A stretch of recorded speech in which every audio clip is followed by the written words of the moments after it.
Hello dear students, welcome to the lecture series on HDL laboratory with the subject code of Teen ECL 58.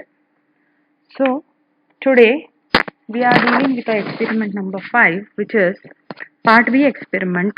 Here we need to design the elevator. Okay, myself Professor Rohini Kallur, working as assistant professor in the department of ENC, along with the support of our instructor Mr. Manjunath, we are doing this particular video. So the aim of the experiment here is to write a Verilog code using an FSM to simulate the elevator operation. Elevator is, simple words, it's a lift. Okay, for our simplicity we are keeping it as two-stage elevator. That means it will be having two states. One is the ground floor and the other one is the first floor. So we need to design this particular thing using a FSM. FSM is nothing but a finite state machine it is. Okay. So the finite state machine here will be the lift or the elevator will be in state 0 provided it has an input 0 and its output is also 0. When from here, if it gets an input of 1, then it will be shifting from S0, the state S0 to state S1. If it is in the state S1 and it gets a input 1, then it will be in the state 1 only. If it gets a input 0, then it will be shifting to S0. So for simplicity, we have done it with a two-level elevator design. Okay. So the same thing can be written with a Karnaugh map as, if I want my output Q0, that is a previous output, it is 0, and present input what I'll give is also 0. So the output is, so present state is 0 and the output is also 0. That is what is here. If I have 0 and previous input is also 0, previous output is also 0, and I get a 0, I'll be in the S0 only. If I get a 1, then I'll be shifting to the next one. That is what is written in this particular excitation table. If the previous output is 0 and the present input is 1, I am generating an output that is 1 as well as the state will be 1. So if I have the previous output as 1 and the present input what is given is 0, the state shifted to will be 0 or the first ground floor from the first floor, and the output is also equal to 0. If the previous output is 1 and the present input is also 1, there is again a shift change from 0 to 1, that is ground floor to the first floor. So this can also be written via a D flip-flop, or it can be done using a T flip-flop, that is a toggle flip-flop. Okay. So here what we have is, we write the table with respect to D flip-flop and one more with respect to a T flip-flop. So it is Q which is having 0 0, output is 0 0 1 1 1 0 0 1 1 1. So similarly here toggle flip-flop 0 0 0 0 1 1 1 0 1, as we can see here 1 0 input, I have output as 1, and toggle flip-flop T 1 1 is equal to 0. So according to this excitation table, we are going to prepare our elevator circuit design and it will be implemented using a Verilog. Okay. When we modulate it using our design tools, then it looks somewhat like this. I have a D flip-flop D0 which has an input clock as well as a input. So it will be either shifting to floor 1 or floor 0.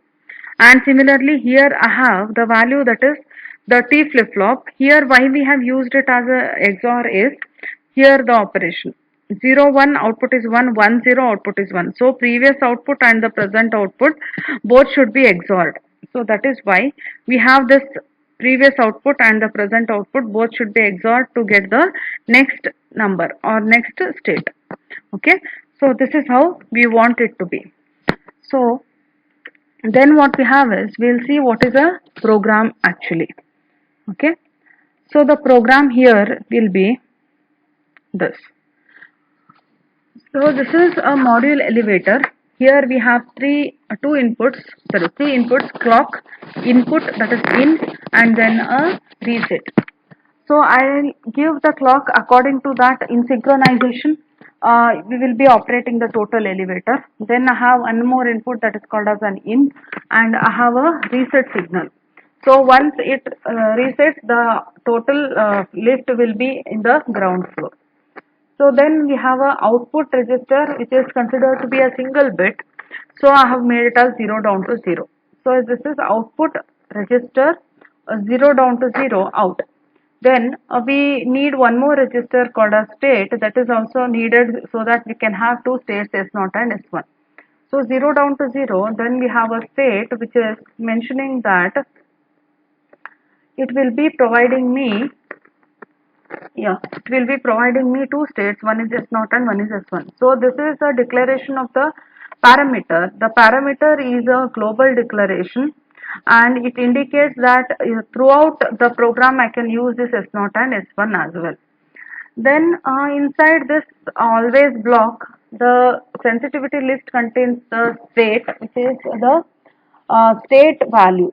Okay, always at state begin case state. This is a case statement where I'll write the actual parameters.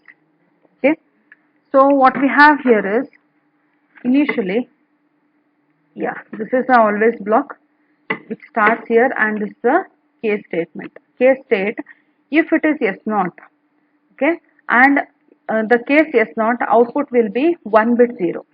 If it is case S1, output will be 1 bit 1. By default, it will be at the 0th level, that is the ground level. Okay, then we will end this always block, the first always block. Fine. Secondly, in this is state declaration. Now what I'll do is, always at the positive edge of the clock or positive edge of the reset, we will start the code. Okay. So then what happens if reset is equal to 1, then state will be by default S0. Okay. If state is not, if it is not reset value is not equal to 1, then we have this else part where the case statements comes into picture. Okay. So in the case statement, what we have written is case state if it is not reset and if it is in the state S0. Okay. S0 is a state and I input. If input is equal to 1, then S0 to S1 transition will happen. Otherwise, you should be in the same state, that is S0. Okay. So if in, that means if input whatever you have given is 1, then the state will be in S1 state. That is, it changes its position from S0 to S1 state. Otherwise, if the number what is pressed on the lift is 0, then the state remained will be S0 only. Then the second case, that is S1. In case of S1 means the lift is in the first floor and you are waiting for the input. If input is equal to 1, that means it should be in the state 1 only. That is, it should be in the floor 1 only. If you give some other input, if input is else means if it is 1, it will be in S1. If it is 0, it will be coming back to the ground floor again. So this is what is the case statement which declares about the floor transition from the first floor to ground floor to first floor. And after that, we need to end this always block via this one, end, and then have a end module. Okay. So after this is a program. After this, we will write the test bench. So actually the test bench is written so that we can invoke our output. Okay. So here what we can do is module test 1 it is. In that we have registers, that is clock, input and then a register, and the device under test is elevator, the previous one. So we'll be having clock in, reset as well as out. Then inside this initial begin, we have the value for clock, input, reset as well as equal to 1, and clock and input both are zeros for 10 seconds.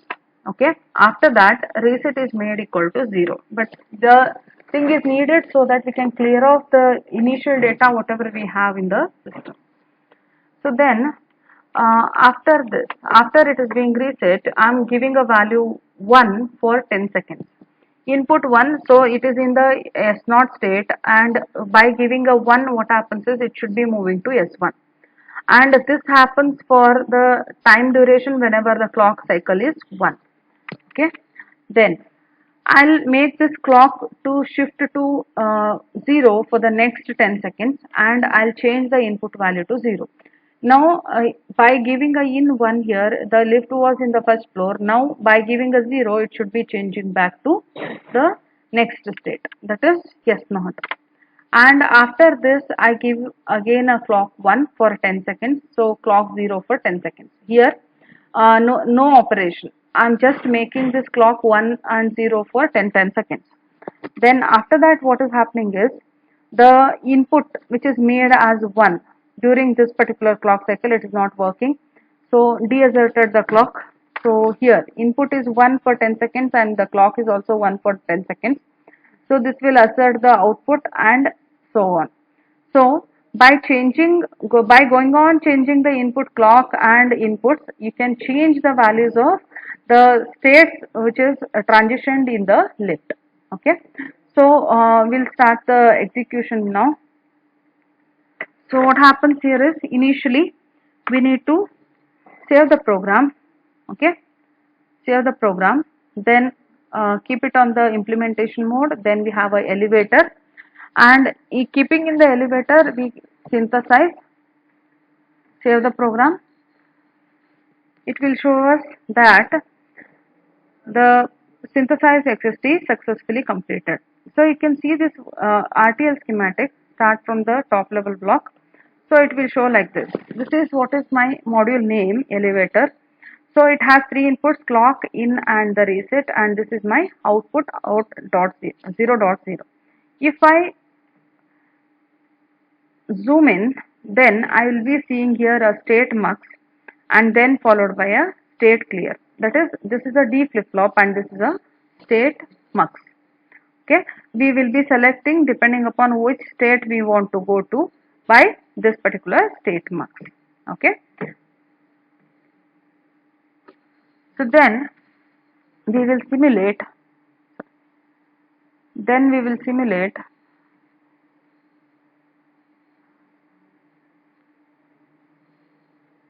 Okay, now I'll zoom to full view.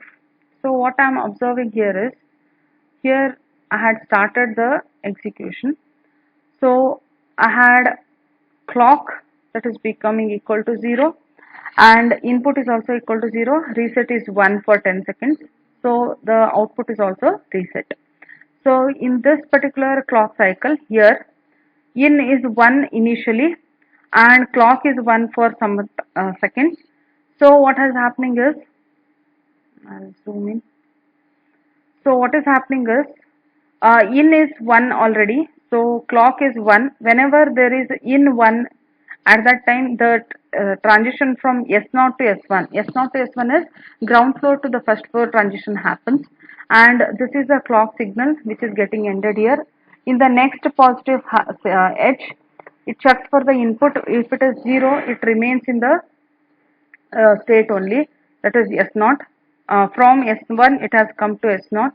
Then in this particular positive cycle you have input is equal to 1, so shift from S0 to S1. Then in this negative half cycle, this positive half cycle I have input 0, so it transition from S1 to S0, and again I have a reset here, so the output is being reset. Then I have a 1 and so on. So by changing the input whatever I have on the in signal, and by having a control over the clock signal, I can generate the transition from ground floor to the first floor or first floor to the ground floor. So the same program can be developed with a 3 floors, 4 floors. So for simplicity, we have kept it till 2 floors. So hope you people have understood this particular program. Hope to see you in the next video. Thank you.